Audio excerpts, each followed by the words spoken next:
علم بعد ملک په هر خوا کې خورو دا آرټي انګلیس اکیډمي یوټیوب چینل کو کتونکو السلام علیکم ورحمت الله دا ورځو نیکمرغه نن زموږ نهشتم درس دی نهشتمه ورځ دا 29 دی په لومړنۍ برخه کې موږ یو کنورسیشن لرو محاوره ده now or later اوس یا وروسته sentences جملې دلته تلفظ ده meaning دلته معنا ده هینا او حیات ترمنځ خبرې اترې دي هینا حیات where are you going چرته ځې چرته روانې حیات I am going to the store یا مغازې ته ځم I need to buy something د یو څه شیانو اخیستو ته اړتیا لرم هنا really رښتیا وایم I need to go to store too زه هم غواړم چې مغازې ته ولاړ شم حیات would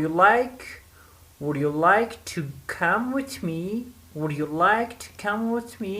غواړې چې زما سره ولاړ شي یا غواړې چې په ګډه باندې ولاړ شو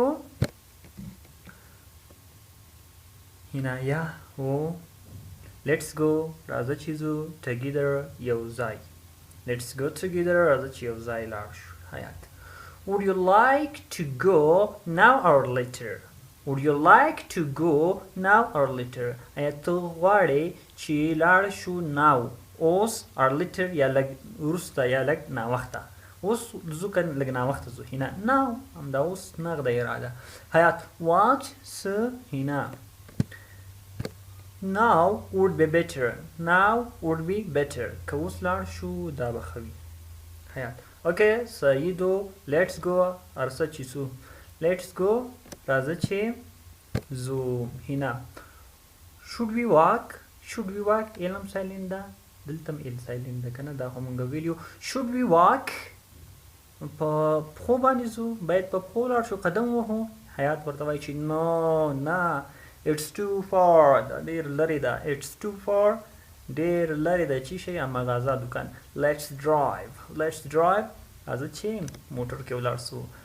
نو دا و لنډ کنورسیشن ورډ سیکشن د لغتونو برخه ده یو څو لغتونه دي کې جیم معنا مربع نه کنه مربع او جلس معنا کنجوس یا بخیل کستکار جیلری معنا زیورات جاب وظیفه جاستس معنا انصاف و عدالت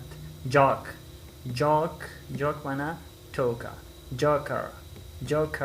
جوکر معنا توکی مسخره چی جیر معنا یو چاته پیغور ورکول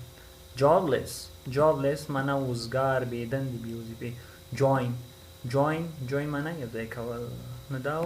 د نن ورځې لغتونه ارزو ګرامر سیکشن ته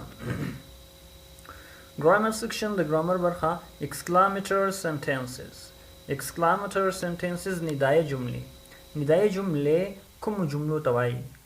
ندایه جملې هغه جملو ته وایي کوم چې موږ ته حیرانتیا یو ناڅاپي حالات او احساسات ښیي او اکثره په exclamation mark یا ندایي علامه باندې څنګه شوي وي پای ته رسېدلي وي انګلیسي تعریف یې کو exclamatory sentences are those sentences د هغه جملې دي which show کوم چې ښایي sudden feelings یو ناڅاپي احساسات or emotion یا جذبات موږ ته ښیي they end دا اختتام ته رسیږي پای ته رسیږي an exclamation mark په exclamation mark یا د ندایې په علامه باندې دا پای ته رسیږي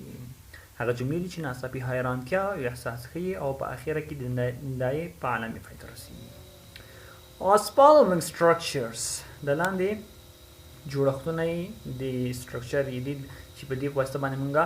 exclamatory یا ندایي جملې څنګه کولی شو جوړولی شو how plus adjective اول به have راځي بیا ورپسې یو صفت راځي for example how lovely ته ولیکلی how د صحیح شو how lovely څومره ښایسته یو ښایسته موټر وګورئ and tap how lovely څه یو ښایسته موټر دلته حیران شي که نه سړي توقع نه کېږي چې افغانستان به دغه شانته ګاډی جوړ کړي خو هغه چې وګورئ چې په نړۍ کې ښایسته ریکارډ خپل کړي نو یو ناڅاپي اواز د خولې نه وځي سړی حیرانېږي car how lovely څومره یو ښایسته یا دویم سټرکچر دې چې how پلس adjective or adverb ورپسې راځي بیا ورپسې subject راځي یا فاعل بیا ورپسې verb یا فعل راځي for example how beautiful she works how structure نه راغی beautiful ښایسته دا څه شی دی adjective یا دا صفت دی ښایست یو صفت دی که نه she پکې subject دی works پکې verb دی دغه شانته بل سټرکچر یې ده how plus subject plus verb راځي how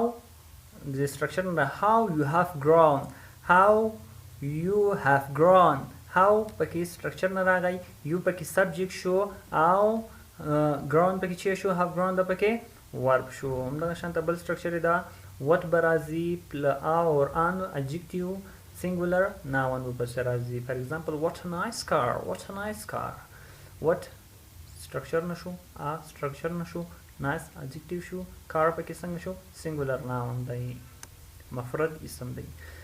بل سټرکچر what plus adjective plus uncountable or plural noun ده what intelligent students what subject نه د سټرکچر نه راغی intelligent ذکي هوښیار دا یو صفت دی students دا څه شی دی plural nouns دي جمع اسمونه دي شاګردان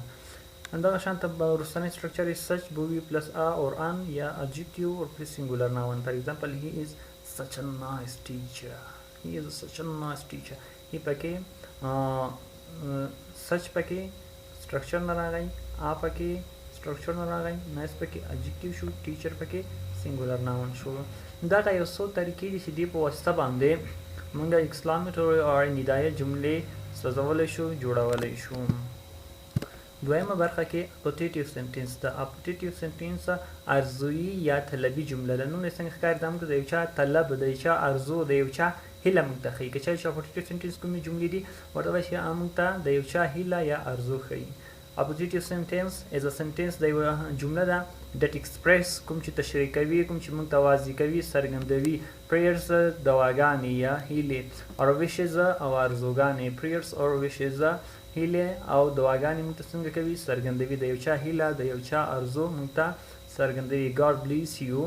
دا یو دعا ده څه شو may Allah pass you in exam ده یوه دعا د الله دې په امتحان کې څنګه کا کامیاب کړم دا کوم سنټنس دی appetitive یا تمنایي یا ارزویي جملې دي نو دا اوس زموږ د نن ورځې درس تر سبا ښې چارې وکړم بای لا لیدلو مو ډیره مننه د نورو ویډیوګانو لپاره